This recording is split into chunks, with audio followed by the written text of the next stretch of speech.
Olá, queridos irmãos, queridas irmãs, sejam mais uma vez muito bem-vindos ao canal Espiritismo Estudos para a Vida. Nós continuaremos agora a estudar o Evangelho segundo o Espiritismo, em seu capítulo de número 27, Pedi e obtereis. Começaremos agora, estudaremos o item Preces Inteligíveis. Esse item é composto de dois tópicos, né? Os dois subitens 16 e 17, que trazem uma passagem da primeira carta de Paulo aos Coríntios, seguida por um parágrafo com as explicações de Allan Kardec sobre essa passagem. Esse item vai colocar para a gente a questão da inteligibilidade da prece, como o próprio título diz, ou seja, a coerência no pensamento enquanto nós fazemos a nossa prece, a coerência de nossas ideias enquanto nós oramos. E essa é uma característica fundamental para a boa prece, como a gente vai ver aqui nesse item, né? Para uma prece virtuosa, vamos dizer assim. Bom, então esse é o resumo do item de hoje. Para aquela ideia de continuidade, vamos lembrar um pouquinho o caminho que nós fizemos nesse capítulo do Evangelho que tem como tema a prece. Nós aprendemos as primeiras orientações para a prática da prece, aprendemos sobre a sua eficácia, aprendemos o que ela é, seu meio de propagação, aprendemos sobre os seus efeitos. Agora a gente vai aprender um pouquinho sobre uma característica essencial da prece, que é a sua inteligibilidade. A gente continua então aprofundando o estudo sobre a prece. Então, essa é a ideia que vai dar continuidade nesse capítulo como um todo.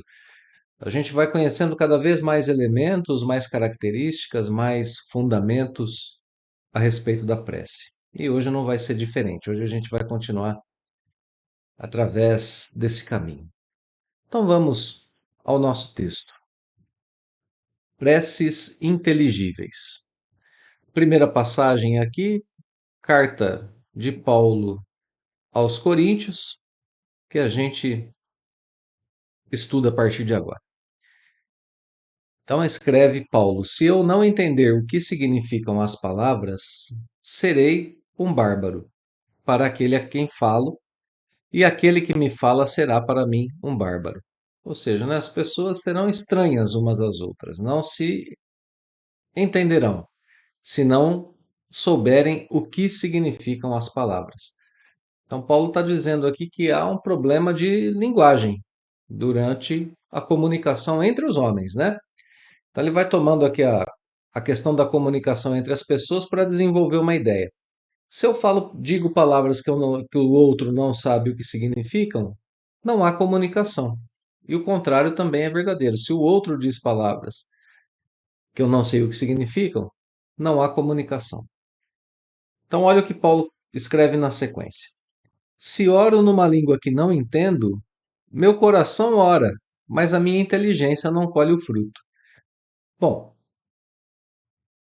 segundo destaque aqui,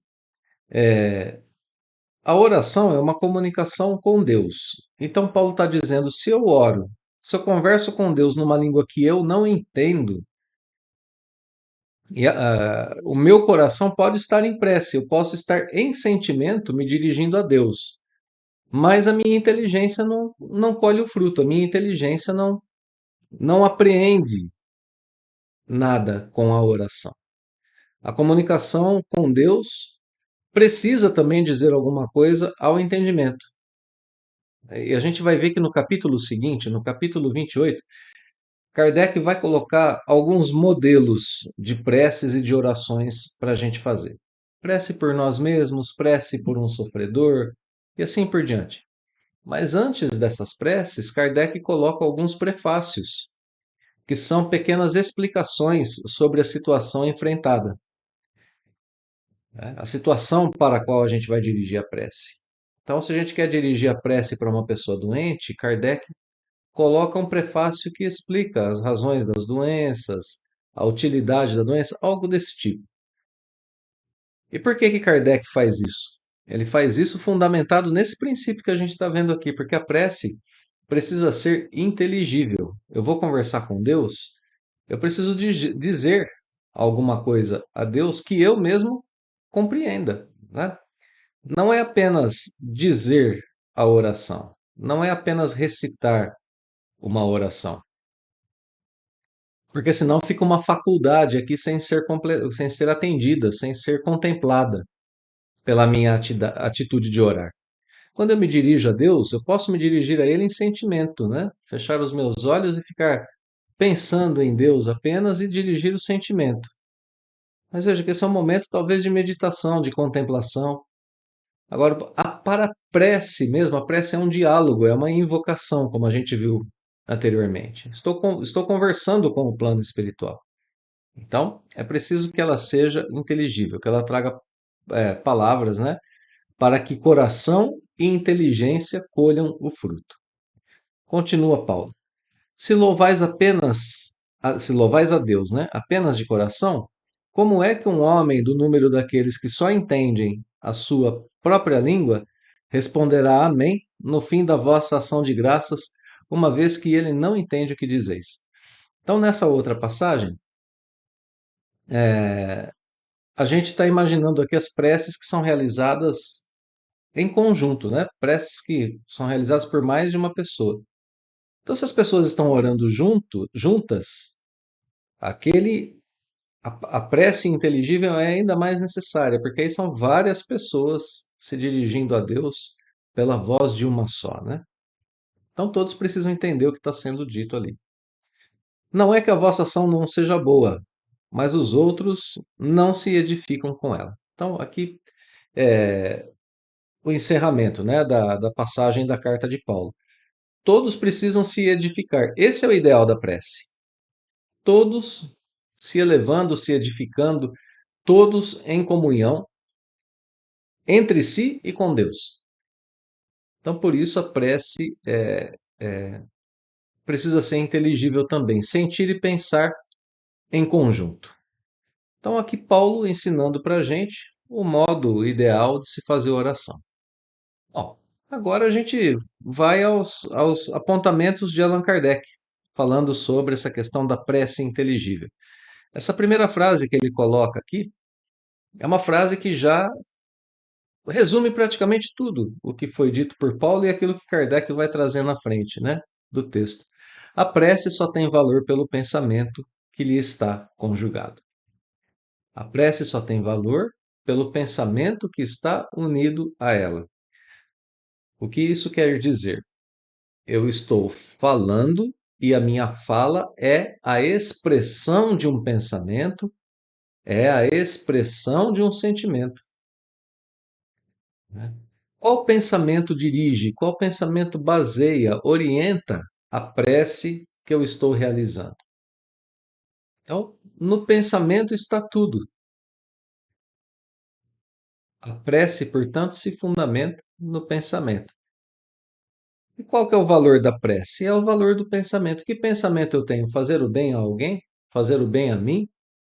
Dirigir um pedido emocionado ou um agradecimento emocionado a Deus? Então veja só, o valor da prece está no valor do pensamento que a gente está dirigindo através dela, né? No pensamento que nós estamos expressando através dela, através da prece. Eu tenho um sentimento, por exemplo, só para a gente tomar um exemplo, né? Eu tenho um sentimento de angústia, que eu não sei de onde vem, um sentimento em mim de angústia. E eu gostaria de eliminar esse sentimento de angústia, porque eu não quero mais viver com isso. Então, nesse momento, eu vou conversar com Deus, pedindo a Ele para eliminar esse meu sentimento de angústia, que eu não sei de onde vem, de ansiedade, talvez, de depressão. Então, esse é o momento em que o meu pensamento, o meu objetivo é fazer com que esse sentimento ruim que eu tenho desapareça, seja diluído. E ele começa a ser diluído justamente na ação da prece. Quando eu vou dirigir esse pensamento a Deus, pedindo ao Senhor da vida que me atenda, que me socorra, que me acalme. que me deixe um pouco mais sereno. Então, esse é o pensamento que está movendo a minha prece. Então, eu começo a conversar com Deus de forma inteligível, o que também não é assim nenhum tipo de tarefa muito difícil, porque isso que nós estamos fazendo aqui agora é conversar de forma inteligível. Conversar com Deus é uma coisa muito tranquila. Eu posso simplesmente começar a minha prece dizendo: Senhor, olha para o seu filho. Eu tenho aqui em mim, meu Deus, um sentimento que eu não consigo controlar. Pai, me ajuda a controlar esse sentimento. O seu poder é suficiente para fazer esse sentimento em mim diminuir até desaparecer. Pronto, olha aí a prece realizada. Né? Não precisa de muitas palavras bonitas, não precisa ser uma prece muito longa, não precisa de nenhuma oração decorada, não precisa nada disso. Basta um pensamento que dirija a Deus as palavras e o desejo daquilo que se quer realizar, o agradecimento, às vezes, o louvor, aquilo que a gente quiser conversar com Deus. Então, essa primeira frase de Allan Kardec resume tudo. Mas aí o codificador escreve mais um pouquinho para continuar a nos ajudar a entender isso, né? Ora, é impossível conjugar um pensamento qualquer ao que se não compreende. Porquanto, o que não se compreende não pode tocar o coração. Então, aqui de novo, né?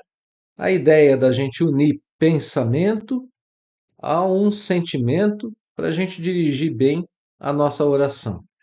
E, de novo, né? Se a gente ficar dizendo palavras que a gente não compreende, como é que a gente vai se aproximar de Deus também em sentimento?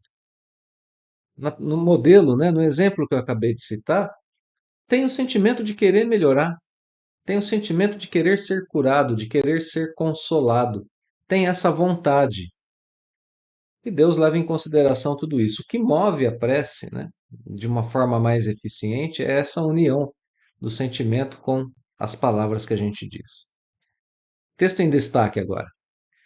Para a imensa maioria das criaturas, as preces feitas numa língua que elas não entendem não passam de amálgamas, né, de uma mistura, de uma mescla de palavras que nada dizem ao espírito. Então, da mesma forma que não há sentimento sobre aquilo que não se compreende, fazendo com que a prece seja um tanto quanto mais fraca, porque ela perde o impulso do sentimento, agora, orar em uma língua em que a gente não conhece também não move as fibras mais íntimas da alma no que diz respeito ao seu pensamento. Eu estou dizendo palavras que eu não conheço, então, né? Kardec volta aqui a falar sobre essa questão de que é preciso as duas coisas para uma boa prece, para uma prece virtuosa: o entendimento e o sentimento. Continua o texto. Para que a prece toque, preciso se torna que cada palavra desperte uma ideia. Exatamente como a gente está dizendo aqui. Vamos usar mais um exemplo a respeito de uma prece muito conhecida, o Pai Nosso, a oração dominical. Muitas vezes a gente faz essa oração, a gente recita essa oração, e olha que essa está na nossa língua, né? Na língua que nós conhecemos, na nossa língua mãe, em português. A gente diz as palavras do Pai Nosso sem pensar realmente nelas. A gente diz assim de forma maquinal: Pai Nosso que estás no céu, e aí a gente continua a oração, né? Mas sem pensar muito no que a gente está dizendo. Olha só como começa a oração dominical. Pai, Pai. É esse o tratamento que nós damos a Deus ao iniciar o Pai Nosso. Pai. A gente sabe o que é um pai. Agora, imaginar o que é um pai no grau divino, pai que cuida, pai que ama, um pai que orienta, né? É essa a nossa tarefa quando a gente começa a oração do Pai Nosso. Pensar em Deus, em nossa relação com Ele, como a relação de um filho para com o pai. E notemos, né, que quando eu estou dizendo essas palavras, fica parecendo que eu preciso pensar muito em cada palavra que eu estou dizendo na oração, mas não é isso. A gente sabe o que é um pai. E quando eu digo Pai na oração do Pai Nosso, essa palavra tem que estar relacionada ao meu sentimento paterno. Eu sei que tem pessoas, né, que não têm uma boa relação com os pais, mas não importa. A relação com Deus tem que ser a relação com um Pai amoroso. Não conheci um Pai amoroso na terra que eu conheça o Pai celestial em seu amor supremo. Então, essa primeira palavra do Pai Nosso é, assim, uma palavra muito forte em significado. E a segunda palavra que vem logo depois, Pai Nosso. Ao dizer nosso, eu estou reconhecendo que Ele é Pai meu e Pai de todos os demais seres humanos, no mundo corpóreo ou no mundo extracorpóreo, tanto faz. Eu estou me reconhecendo em igualdade com os demais seres humanos. Olha só como é significativa essa primeira passagem do Pai Nosso, né? Pai Nosso. Duas palavras só, e duas palavras repletas de significado. Se eu sentir essa comunhão com Deus e ao mesmo tempo essa comunhão com o próximo, olha a sabedoria de Jesus ao recitar essa oração. Eu estou cumprindo já, eu estou me colocando no caminho do cumprimento daquele que Jesus disse que era o maior mandamento. O amor a Deus em primeiro lugar, o amor ao próximo como a mim mesmo. Em duas palavras do Pai Nosso. Então, quando eu estou recitando uma oração, se eu sentir essas palavras, se eu pensar no que elas significam ao recitar a oração, aí eu estou fazendo isso que Kardec está ensinando aqui, né? A cada palavra a gente desperta uma ideia. E isso é fazer a prece inteligível. E desde que não seja entendida nenhuma ideia, poderá despertar. Então, né? Se as palavras não são entendidas, não despertam ideias. Será então dita a prece como uma simples fórmula. Como eu dizia agora há pouco, a gente conhece o significado das palavras do Pai Nosso, mas às vezes ela é só uma fórmula para a gente, né? Uma fórmula cuja virtude dependerá do maior ou menor número de vezes que a repitam, que é uma coisa que está um pouco na nossa cultura. A gente fala assim, eu não estou me sentindo bem, hoje vou rezar 10 Pais Nossos, 10 vezes essa oração, 5 Ave Marias. Mas eu só estou muitas vezes dizendo as palavras e não estou me colocando em comunhão com Deus. É, vejam só, né? As palavras despertam ideias e isso envolve o pensamento que vai descobrindo ali formas de tocar o sentimento e elevar a prece aos planos mais altos das esferas espirituais. É esse o processo que a gente está procurando aqui. A prece não pode ser só uma fórmula que depende de repetição para ser ouvida. A gente acha que se a gente disser muitas vezes a mesma coisa, Deus vai uma hora escutar porque a gente está dizendo, né? Várias vezes. Não é assim que funciona, né? A virtude da prece está na entrega de quem ora, na entrega do seu sentimento, na entrega do seu pensamento. Né? Então, segue o texto. Muitos oram por dever, alguns por obediência, né, aos usos, aos rituais, pelo que se julgam quites, desde que tenham dito uma oração determinado número de vezes, em tal ou tal ordem. Então, olha lá, realmente a gente pode orar por dever, a gente pode orar por obediência, mas isso configura apenas, muitas vezes, na maior parte do tempo, um ritual vazio de entendimento e de sentimento. Destaque final do texto, para a gente encerrar o estudo de hoje. Deus vê o que se passa no fundo dos corações, lê o pensamento e percebe a sinceridade.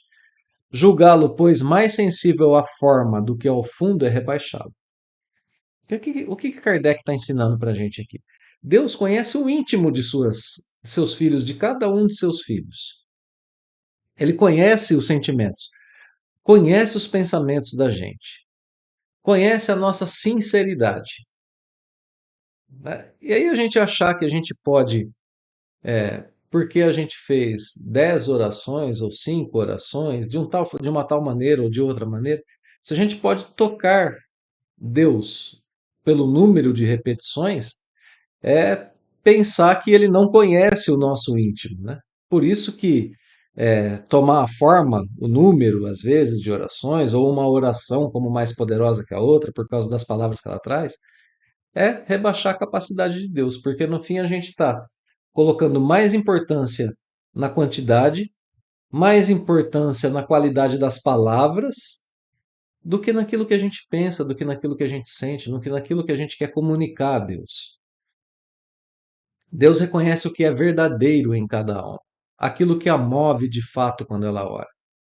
Sabe o íntimo de cada criatura. Querer convencê-lo, então, por esse número de palavras, né, pelo modo como se diz as palavras, é pensar é rebaixar o seu poder, né? Então esse parágrafo ensina que o pensamento é é o que dá a virtude à prece. O sentimento unido ao pensamento é o que dá virtude e valor à prece.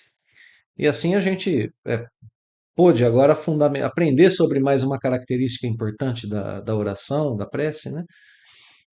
Que é essa característica dela ser inteligível. Orar bem é um exercício para o pensamento também, né? Não apenas para o sentimento. À medida em que eu oro, eu mesmo ouço e reconheço o que estou dizendo na minha oração. Olha que importante que é isso. Eu mesmo fortaleço a minha vontade, para usar aquele exemplo que eu dei agora há pouco, de uma pessoa que tem um sentimento ruim. Enquanto ela ora, ela mesma fortalece a sua vontade de superação. Ela tem consciência sobre aquilo que ela está dizendo. É, no fim, um diálogo íntimo também. Um diálogo da pessoa consigo mesma, dela com sua consciência. Bom, isso pode ser também um exercício de humildade. Colocar-se na posição de alguém que necessita de ajuda. É um exercício, portanto, de autoconhecimento, quando a gente identifica as nossas limitações e pede ajuda a Deus. É um exercício de análise da situação difícil para a qual eu peço auxílio. Olha quanta coisa envolve uma prece bem realizada, né? Por isso é que tornar a prece inteligível, tornar uma prece, fazer uma prece com palavras coerentes, equivale a conversar com Deus e consigo mesmo. É o primeiro passo rumo ao melhoramento, ao progresso e à superação de qualquer dificuldade que a gente tenha. Então, tá aí, né? Mais um excelente instrumento para a nossa vida espiritual. Vida espiritual que a gente vive aqui na Terra a todo momento. Somos espíritos no mundo corpóreo, né? Então a gente vive essa vida o tempo todo. Muito bem, queridos amigos e amigas, vou deixar agora o meu agradecimento pela companhia aqui no canal, por estarmos juntos estudando o Evangelho segundo o Espiritismo. E fica o convite para a gente continuar aí o capítulo 27 na próxima semana. Um abraço fraterno a todos e até lá.